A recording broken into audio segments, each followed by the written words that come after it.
Hey guys, what's going on? It is Wednesday, and if it is Wednesday, it is time for Storytime with Taffy, episode number 21. As always, you get your brief channel update to start things off. The next PA should be up shortly. After that breathtaking win with Matt HD Gamer, we should have one next week put together with I Am the Attack. And then after that, we have our Troll Star game. The first ever, not annual because we will do it as often as we can, Troll Star game, which has a roster featuring, Jesus God, this is a loaded team. Wolf, Louis Calibre from the Hidden Masters, KYR Speedy, Straight Up Knives, Crooked Rain, and Deluxe 4. Now we realize that there are a lot of other trolls out there. We realize that to fit them all onto one team would be lunacy. You'd need a Battlefield computer server to make that happen. So hopefully we will just do several of these, and we will try our best to continue to get all of the best trolls in COD gaming. After that, hopefully we will have lined up. I want to play with Wigmuzzle, man. That guy has been super down, and he's been super nice about waiting for us to find a time.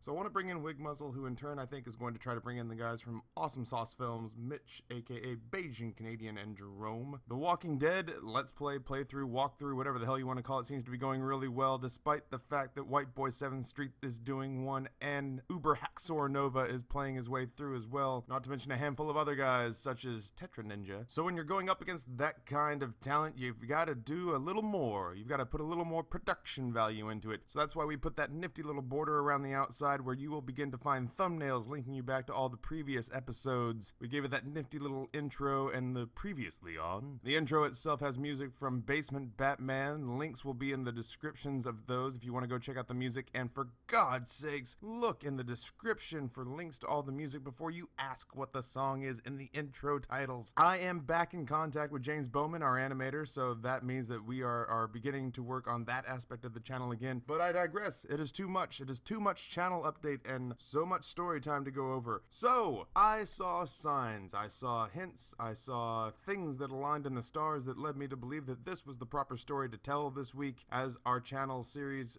is turning episode number 21. My buddy N7 is turning 21 on my birthday, making him old enough to imbibe in barley pop and adult sodas. And recently, whenever I've reached out for help, I've received a lot of contact from our Dutch fans. Add that to the fact that yesterday was Queen's Day over in the fine country of Holland. This is the story I have to tell. The story of when I went to Queen's Day. It's a story with sex, drugs, international travel, and music. So I figured it fit pretty well. Let's jump right into it, shall we? When I was 19, I was in college. When I came home from college, which was about a 100-mile drive, I noticed that next door to me, living with the doctor that lived next door to me, was a smoking hot 19-year-old Dutch girl. So naturally, wanting to be a fine ambassador of my country, I went over to introduce myself. She and I ended up dating for the majority of the time that she was here, and then sadly, of course, she had to go home. The smart thing to do was to break it off because we never knew if we were even going to see each other again. I actually have a photograph of us at 19 that I might throw up on the screen right about ya. Flash forward a handful of years later, and I am here in Virginia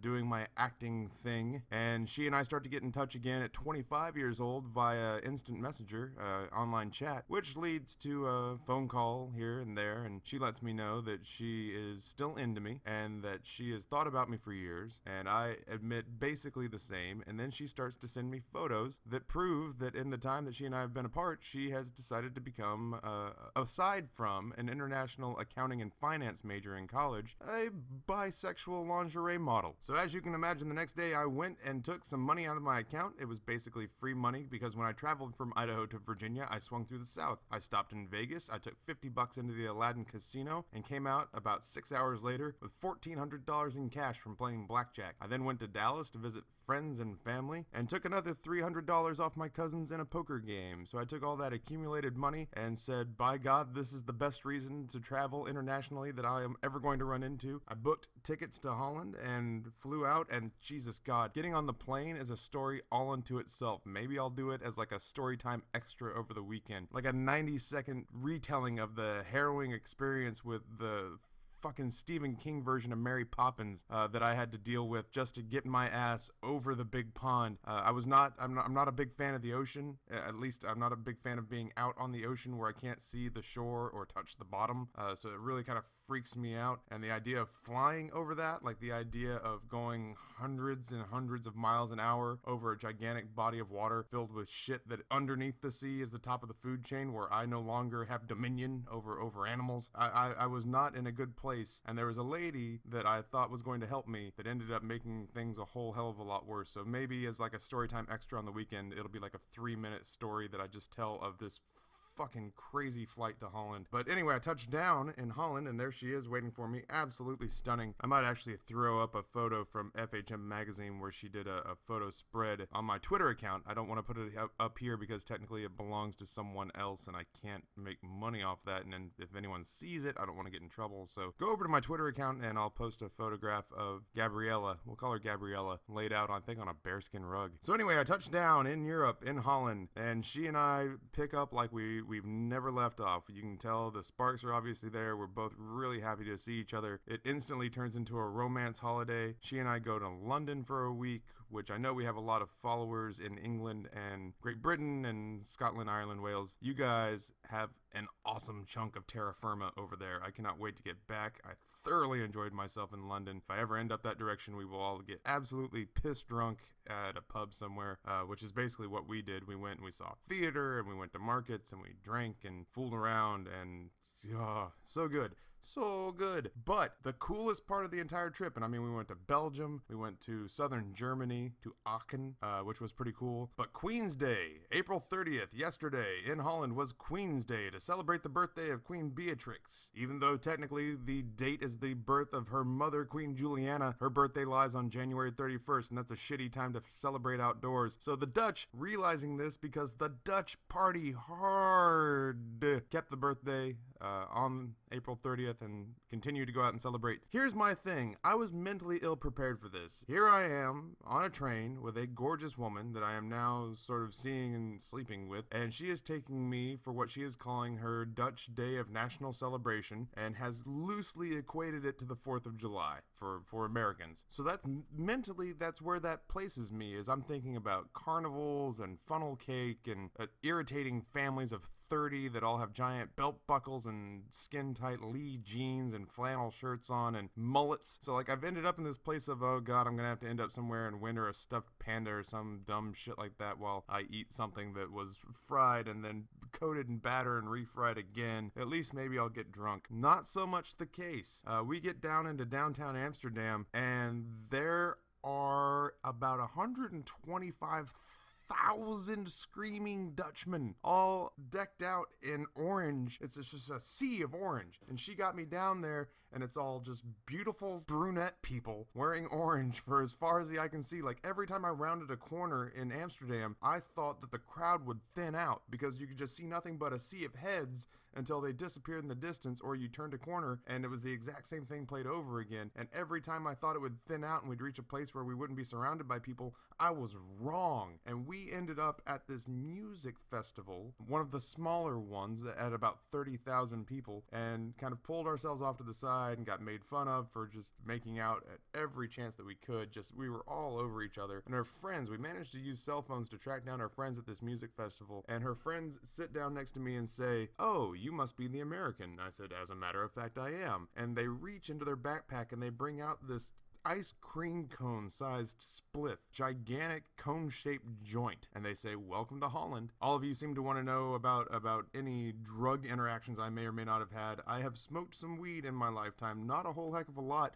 To tell you the honest truth, I don't like the way it makes me feel. I've had a handful of times where I've really enjoyed myself. This was one of them, and it happened to be in a country where smoking it was legal. I would say about 90% of the time I have found myself instantly just wanting to regain use of my faculties again. I am a professed alcohol guy, which is legal and will be so until the day I die. I will love bourbon until it puts me in a shallow ditch somewhere face down and my kids will cry. But that is my drug of choice, is actually alcohol.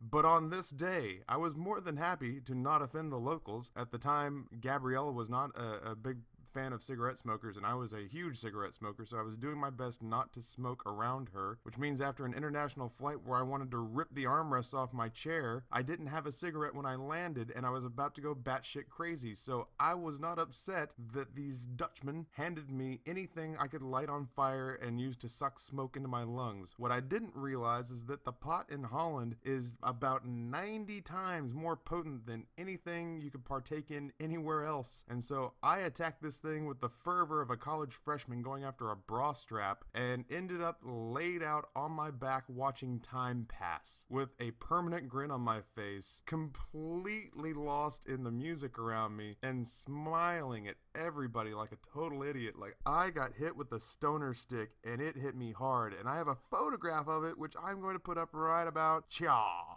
But I spent the rest of that festival listening to kind of really badass techno music and having a beautiful, beautiful Dutch woman bring me French fries with mayonnaise, which I still can't wrap my head around, and slices of pizza. Speaking of Dutch food, we spent a lot of that vacation hanging out at her apartment, and I cooked for her because her last boyfriend had been a military guy who did meat and potatoes and wanted a dedicated housewife who just kept it clean and had food on the table. So I cooked for her. I flipped the script and I set up some nice evenings for her, complete with wine and homemade spaghetti and meatballs, because by God, Taffy cooks. And she was really impressed and repaid me, I guess we could say. But to be in a supermarket in Holland and to see the foreign food aisle, which has chow mein and lo mein and egg rolls and burritos and quesadillas, but to see hot dogs and hamburgers in the foreign food aisle, that's when you know you ain't in Kansas anymore. But it's one of those kind of little nifty cool things that they won't tell you about in the travel channels. So ultimately, guys, I guess what I'm saying is, if you've got a couple $1,000 burning a hole in your pocket and some free time on your hands, April 30th, if you ever have the chance, drag your sorry ass to Amsterdam and have an amazing time. And when you get there,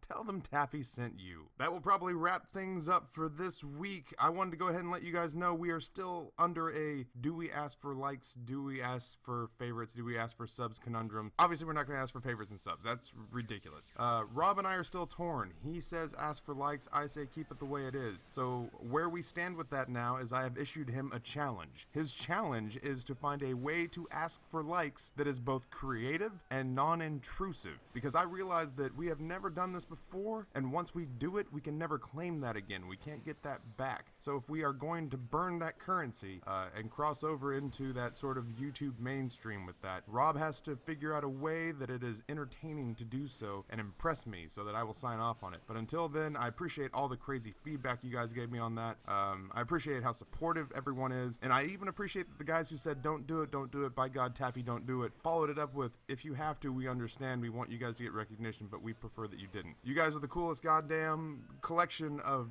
fans and subs on the planet, the PA Army. Love you forever. That'll do it for this week, guys. Thank you for tuning in. As always, head down to the comments section below. Let me know what you'd like me to talk about next week. Give me feedback, suggestions, criticisms. Hell, I can take it. I'm a grown-ass man. Rob and I are going to start now having daily uploads for you guys, and hopefully that will carry through for the rest of the summer. A lot of games, not just COD. We will see what we can do about finding something interesting for y'all to watch. In the meantime, on behalf of the Mr. Waffles channel, this is Taffy, and I am out.